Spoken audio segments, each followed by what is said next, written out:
yeah, Mission Impossible Fallout. I'm in for a treat. Guys, I've had such a great time looking back through the entire Mission Impossible series in the build-up to Dead Reckoning Part 1, and now it's all come down to this, with Mission Impossible Fallout, what a lot of people consider to be one of the greatest action movies of the 2010s.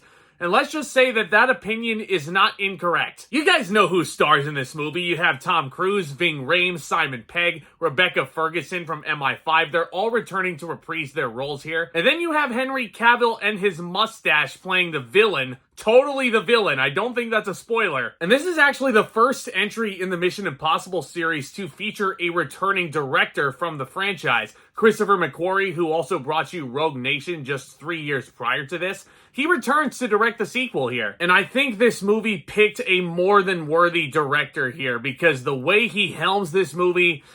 okay, I'll get into the synopsis and then I'll get into why this movie is so freaking epic. So Hunt and the IMF team join forces with CIA assassin August Walker, played by Henry Cavill, who is totally the villain, to prevent a disaster of epic proportions. See, arms dealer John Lark, who is the villain, and a group of terrorists known as the Apostles plan to use 3 plutonium cores for a simultaneous nuclear attack. They're planning to hit the Vatican, Jerusalem, and the Mecca all in one go. So when the weapons go missing, Hunt and his crew find themselves in a desperate race against time. They're trying to prevent these weapons from falling into the wrong hands. Essentially into the hands of Henry Cavill, who again, it's not a spoiler, there's a villain reveal trope in here. He is the villain of this movie. Now, okay, let's address that first. The running joke throughout this whole series has been, these are freaking awesome action movies, but they cannot seem to write a compelling villain to save their life, save for Philip Seymour Hoffman from MI3. Henry Cavill in this movie just might be the best villain they've ever concocted. Cause golly is he a badass, doing most of his own stunts once again, just like Tom Cruise is doing. He's matching the intensity that Ethan Hunt is bringing to the proceedings. The punches he's throwing in these scenes feel very real. Like, who can forget the iconic bathroom sequence in Fallout? For my money, that bathroom sequence is probably the single best hand-to-hand action scene I've seen in a long time. If not one of the best hand-to-hand combat sequences ever. The fact that there is no score just makes you feel like you are in the action with these guys. And it all just feels so incredibly gritty and dirty when you get down to it. Plus, that iconic shot of Henry Cavill just walking down the bathroom stallway and him cocking his fists like they're guns, it's just so funny. Also, the fact that Cavill was not allowed to shave his mustache is the whole reason why he looks so silly in the Justice League movie. Worth it though, because he is putting together such a solid performance. Everybody is. Tom Cruise, once again, it goes without saying, his dedication to his craft is second to none. The things that he is willing to do with his body, the stunts that he is willing to perform, the fact that he's doing these action sequences as Hunt,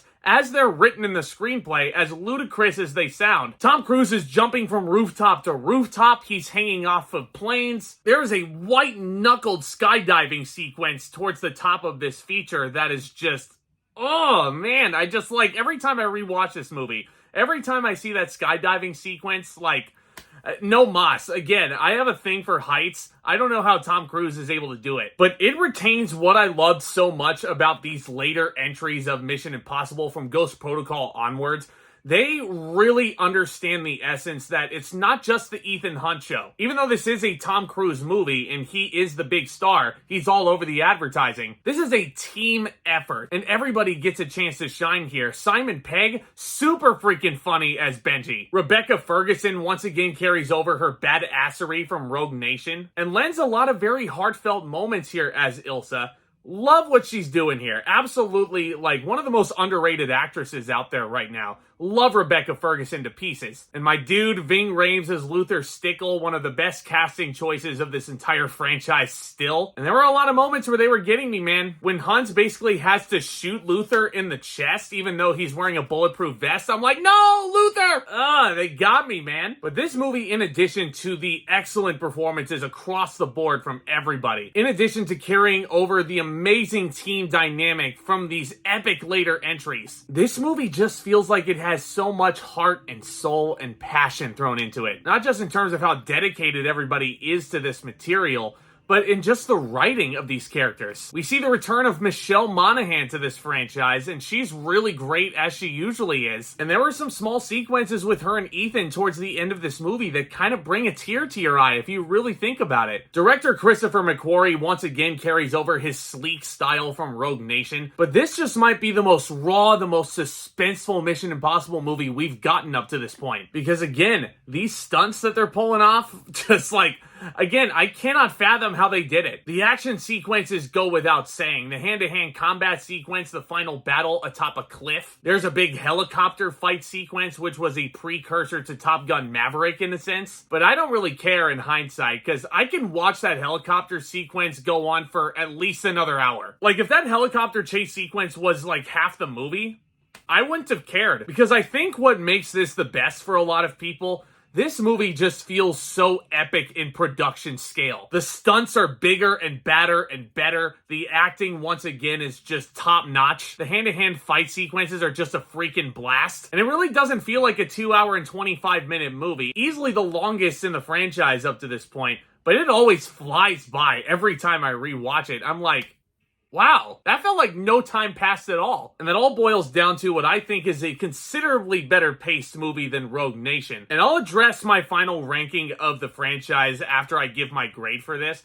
but I have to address this one last thing. I've been joking throughout the review that, yeah, this is a villain reveal trope that I absolutely despise, especially when Disney does it, because Disney really loved doing that trope in the early 2010s, where you don't know who the villain is, but, oh yeah, okay, it's this person you thought was on your side, and oh, now they're the actual bad guy. Go get him. But I think as predictable as it was that Henry Cavill was the villain, for a spy movie, this trope actually kind of works, because you really don't know who to trust. And I feel like that's how it really is if you're a spy. A lot of betrayal and a lot of backstabbing going on under the espionage.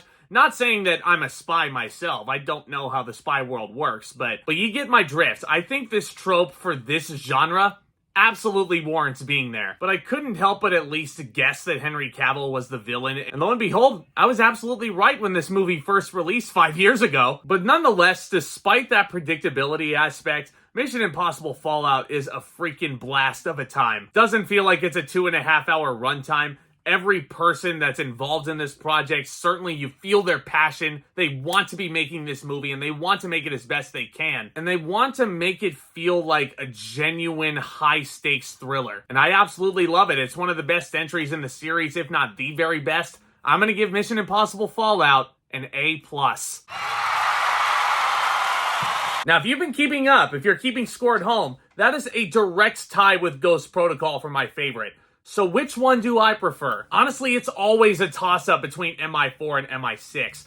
But after thinking about it, after rewatching this series, I think I'm leaning towards Ghost Protocol, and let me tell you why. It's not necessarily because of the predictability factor, but I feel like with Ghost Protocol, that is where the tone of Mission Impossible finally stuck. That is where they started to finally focus on the team aspect. That's where the stunts felt the most dangerous. That's where the stakes felt incredibly high. Not just in the story, but in terms of establishing the IMF as a legitimate, like, hey, we're heroes. Please give us your money so we can use those resources to go out and save the world from terrorists. You know what I mean? It feels like the situation had a lot more gravity in Ghost Protocol than it did in Fallout. Because again, just like in Rogue Nation, I said this in my last review, it feels like Fallout, the villains are way better. But I can't help but think that there was a little teensy bit more on the line in MI4. I mean, if I could tie both of these movies at my number one spot, I absolutely would. But if you had a gun to my head, if you forced me to pick between those two movies, it would be Ghost Protocol.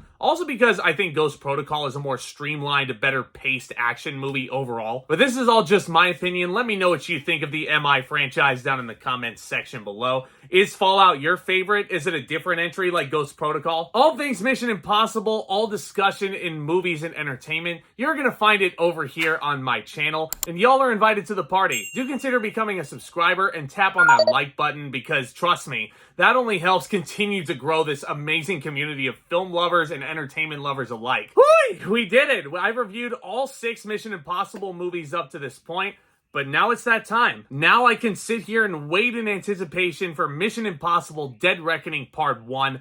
I can't wait to see it in theaters this week. I could be seeing it as early as tomorrow night at the time of recording. I'm ecstatic, guys. I love this franchise, and I hope it continues to stick the landing. Which, if early reviews are any indicator, sounds like MI7 does just that, and I can't wait to give you my thoughts. Y'all are the best, guys. Stay tuned for more videos very soon. And with all that being said, Back Talk, commence!